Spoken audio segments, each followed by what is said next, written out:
Good morning.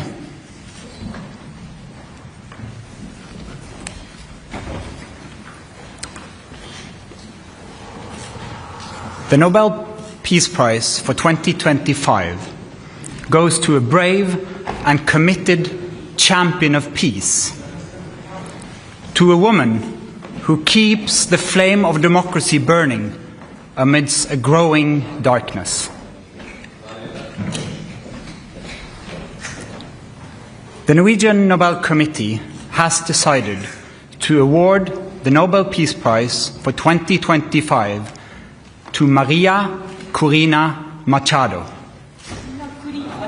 She is receiving the Nobel Peace Prize for her tireless work promoting democratic rights for the people of Venezuela and for her struggle to achieve a just and peaceful transition from dictatorship to democracy.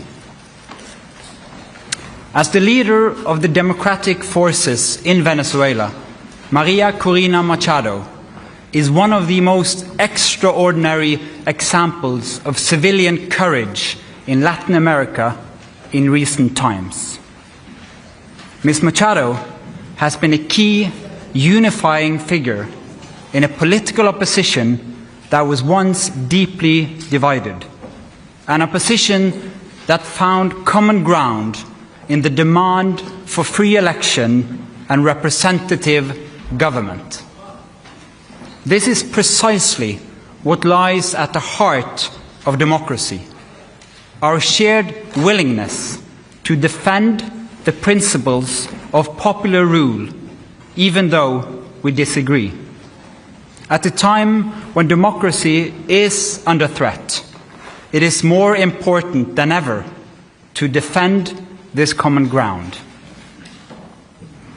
Venezuela has evolved from a relatively democratic and prosperous country to a brutal and authoritarian state that is now suffering a humanitarian and economic crisis.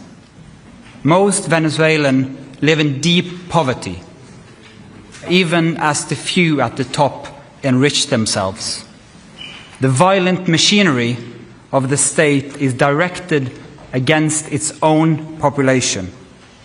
Nearly 8 million people have left the country. The opposition has been systematically suppressed by means of election rigging, legal prosecution, and imprisonment. Venezuela's authoritarian regime makes political work extremely dangerous. As the founder of Sumate, an organization devoted to democratic development, Ms. Machado stood up for free and fair elections more than 20 years ago. As she said, it was a choice of ballots over bullets. In political office and in her service to organizations since then, Ms. Machado has spoken out for judicial independence, human rights, and popular representation. She has spent years working for the freedom of the Venezuelan people. Ahead of the election of 2024, Ms. Machado was the opposition's presidential candidate, but the regime blocked her candidacy. She then backed the representative of a different party, Edmundo González Urrutia, in the election. Hundreds of thousands of volunteers mobilized across political divides. They were trained as election observers to ensure a transparent and fair election. Despite the risk of harassment, arrest, and torture, citizens across the country held watch over the polling stations. They made sure the final tallies were documented before the regime could destroy ballots and lie about the outcome. The efforts of the collective opposition, both before and during the election, were innovative and brave, peaceful and democratic. The opposition received international support when its leaders publicized the vote counts that had been collected from the country's election districts, showing that the opposition had won by a clear margin. But the regime refused to accept the election result and clung to power.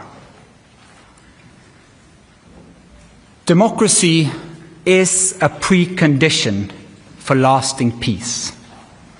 However, we live in a world where democracy is in retreat, where more and more authoritarian regimes are challenging norms and resorting to violence. The Venezuelan regime's rigid hold on power and its repression of its population are not unique in the world. We see the same trends globally. Rule of law abused by those in control. Free media silenced. Critics imprisoned. And societies pushed towards authoritarian rule and militarization. In 2024, more elections were held than ever before, but fewer and fewer are free and fair. In its long history, the Norwegian Nobel Committee has honored brave women and men who have stood up to repression, who have carried the hope of freedom in prison cells, on the streets, and in public squares, and who have shown by their actions that peaceful resistance can change the world.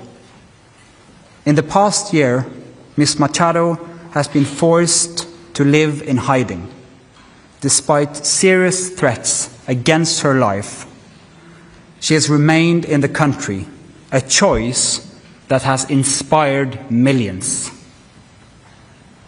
When authoritarians seize power, it is crucial to recognize courageous defenders of freedom who rise and resist. Democracy depends on people who refuse to stay silent, who dare to step forward despite grave risk, and who remind us that freedom must never be taken for granted, but must always be defended, with words, with courage, and with determination. Maria Corina Machado meets all the three criteria stated in Alfred Nobel's will for the selection of a Peace Prize. She has brought her country's opposition together. She has never wavered in resisting the militarization of Venezuelan society. She has been steadfast in her support for a peaceful transition to democracy. Maria Corina Machado has shown that the tools of democracy are also the tools of peace. She embodies the hope of a different future, one where the fundamental rights of citizens are protected and their voices are heard. In this future, people will finally be free to live in peace. Thank you. Questions? Mr. Chair, the attention this year has been a bit further north. How are you as a committee going to make sure that the topic of this year's Peace Prize, democratic development in Venezuela, is highlighted in the days and weeks to come? First and foremost, we hope to get your help, because the media obviously plays an important role in highlighting the humanitarian crisis in Venezuela, but first and foremost the immense and impressive work of the opposition in that country, so that they will still have hope to fight for a future of freedom for their country. Congratulations to Maria Corina Machado and the committee on the decision. But during the past months, U.S. President Donald Trump has repeatedly said he deserves the Nobel Peace Prize and he'd like to have it.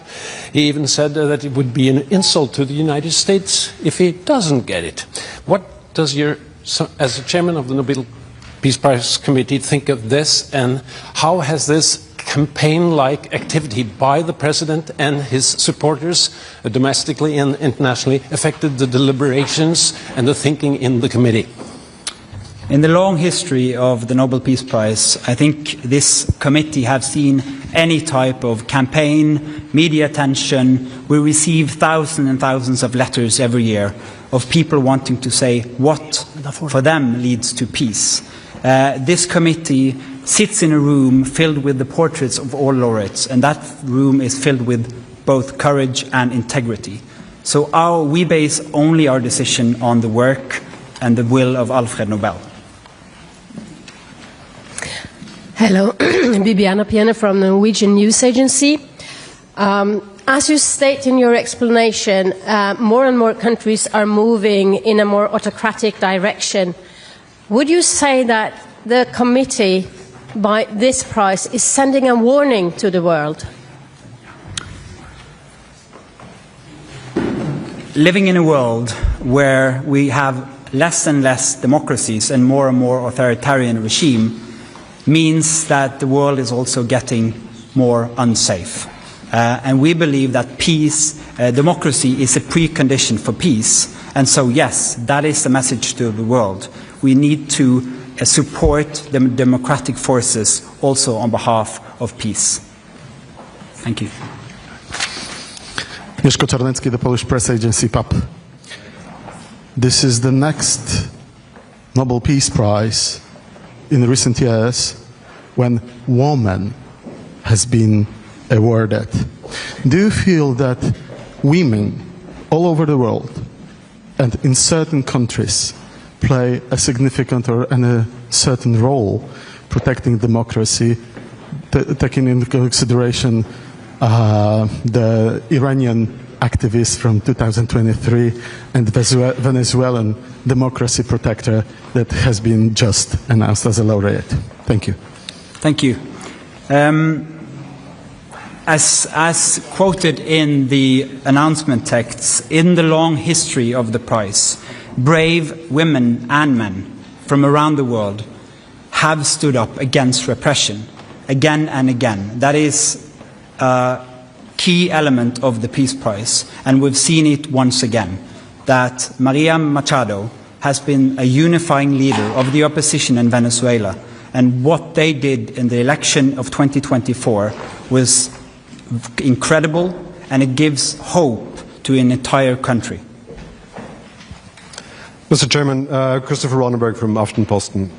We've seen in previous years that awarding the Peace Prize to dissidents can put their lives at more risk than it already is. You mentioned yourself that she has been in hiding for quite some time. What considerations have you made when it comes to her safety and security now that she has become more exposed because of this Peace Prize? You're now touching upon some of the absolutely most difficult dilemmas in the work of the committee. This is the discussion we have every year for all candidates, particularly when the person who receives the prize is in fact in hiding because of serious threats to her life. She is very active in Venezuela, has been and will be. And so we are also taking the consideration that this prize will support her cause and not limit it. Thank you. Do you expect to see her in December in Oslo? Again, a question of security. It's too early to say. We always hope to have the laureate with us in Oslo, but this is a serious security situation which needs to be handled first. Thank you. Then I'll say thank you so much for your questions. Thank you for coming, and we'll have individual interviews.